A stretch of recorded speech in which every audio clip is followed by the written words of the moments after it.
pessoal, tudo bem com vocês? Continuando o nosso curso de Química Geral, eu sou o professor Wesley e hoje nós vamos para a aula 11. Hoje nós vamos trabalhar com ligação covalente, ou ligação homopolar, ou ligação molecular. Atenção, ligação iônica não forma molécula. Ligação iônica forma composto iônico. Já na ligação covalente, sim. Na ligação covalente é uma ligação molecular, pois forma moléculas. Quais são as características de ligação, Wesley, covalente que diferencia da iônica? Lembra da ligação iônica? Era uma ligação de não metal com metal, tá? Ou metal com hidrogênio. Normalmente seria assim. Tem alguns casos particulares, como eu falei a vocês, que pode ser não metal com não metal. Já na ligação covalente, sempre vai ser não metal com não metal ou não metal com hidrogênio. A metal com hidrogênio. Enquanto na ligação iônica ocorria transferência de elétrons para formar os íons, e esses íons seriam atraídos de forma eletrostática, na ligação covalente já é diferente, não há transferência de elétrons, há um compartilhamento de elétrons. Por que compartilhamento? Porque nenhum dos elementos químicos querem perder os seus elétrons da última camada. Tá? É mais fácil então eles compartilhar o que? Par de elétrons para buscar estabilidade eletrônica e energética. Não esquece, ligação covalente, compartilhamento de elétrons e formam moléculas. Então na ligação covalente, tá? Ocorre quando um átomo que necessita ganhar elétrons para se tornar estável liga-se entre si pelo compartilhamento de quem? De elétrons. Veja o fluxo. Cada flúor aqui precisa de um elétron para estabilizar. É mais fácil ele perder 6, porque ele é da família 6A, ou ganhar um elétron. Então é mais fácil ganhar um elétron. Só que nenhum vai tirar do outro. Então eles preferem o quê? Vamos compartilhar um par de elétrons. Então os subníveis dele ficam sobrepostos, compartilhando um par de elétrons e adquirindo a estabilidade eletrônica. Veja comigo aqui uma fórmula molecular bem simples para a gente entender. Ó. Hidrogênio com hidrogênio, não dá para perder. Então eles compartilham um par de elétrons, ó, compartilhando um par de elétrons. Aqui eu tenho uma fórmula eletrônica que mostra os elétrons. Aqui eu tenho uma fórmula estrutural plana, porque é o tracinho, tá? Eu também tenho a fórmula molecular que mostra a molécula. Cuidado, viu? 3 maneiras de mostrar uma molécula: fórmula eletrônica, estrutural plana e molecular. Lembrando, ó, de novo, aqui hidrogênio não é S1. Aqui está 2, mas é S1 e S1. Então eles o que? Sobrepõem os orbitais para compartilhar o par de elétrons e buscar a estabilidade eletrônica.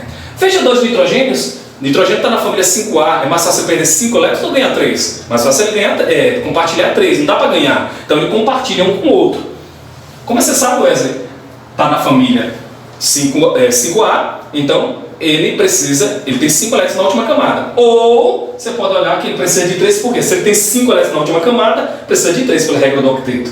A nível de subnível, como é que você sabe, Wesley? O final dele aqui na distribuição eletrônica é 2P3, P cabe 6, ele só tem 3, então precisa de 3. Veja o que acontece, olha lá. Eles vão compartilhar então 3 pares de elétrons, ó, compartilhando e formando uma molécula. Aqui eu tenho uma fórmula eletrônica, fórmula estrutural plana e fórmula molecular. Eu também poderia representar da seguinte forma: não leva em consideração 2, mas é 2P3.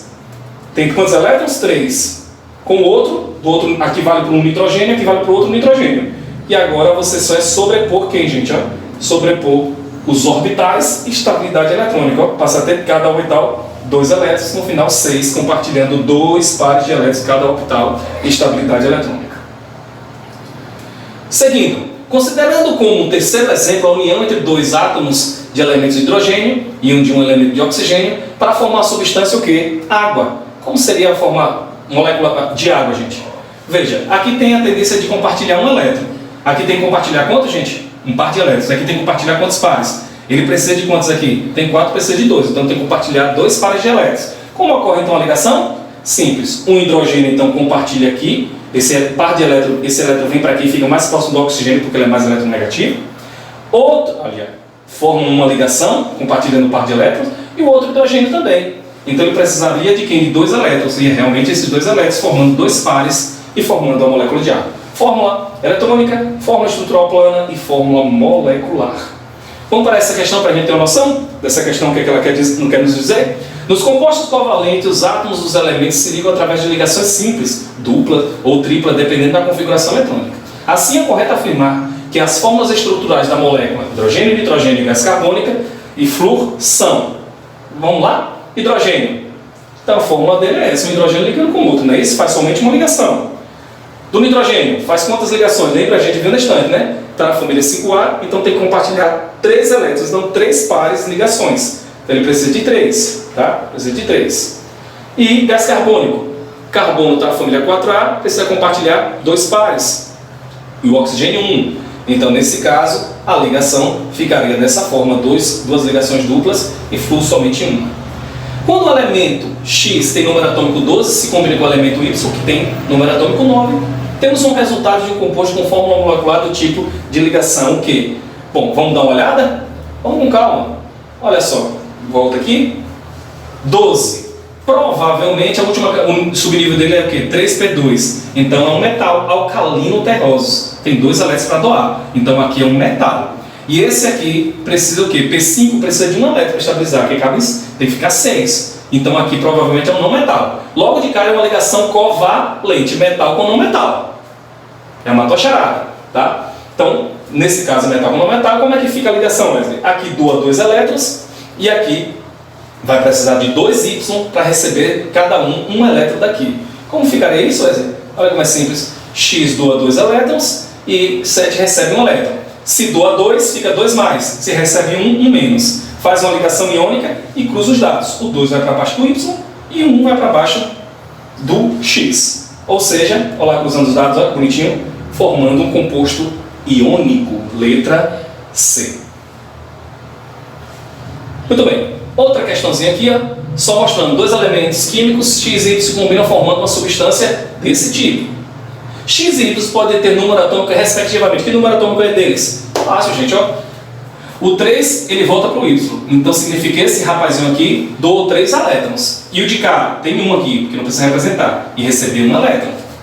Assim, olha só. Dessa forma, eu tenho 3P3, porque recebe 3.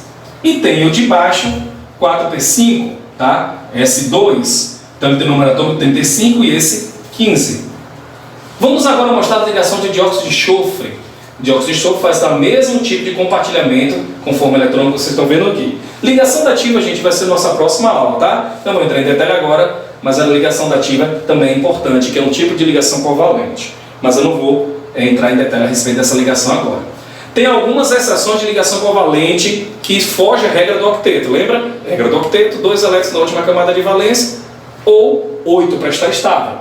Veja, o berílio aqui, para se estabilizar, ele está ligando com 2 hidrogênios, compartilhando um par de elétrons com hidrogênio.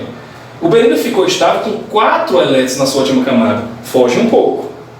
Já nós temos aqui esse composto também, bromo aqui, nesse boro aqui, nesse caso, ele ficou com 6 elétrons, ó, 2, 4, 6 elétrons na última camada, fugindo à regra do octeto.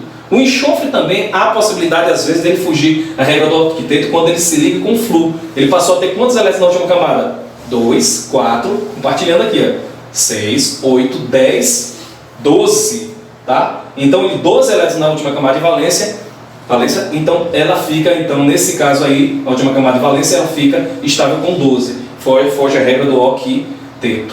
O fósforo também, quando se liga com cloro, ele foge à regra do octeto. Quantos pares de elétrons ele tem na última camada agora? 2, 4, 6, 8, 10. Fugindo completamente a regra do octeto, mas ele está estável. São as exceções que existem nas ligações covalentes. Então, pessoal, não esquece de outra coisa de ligação covalente.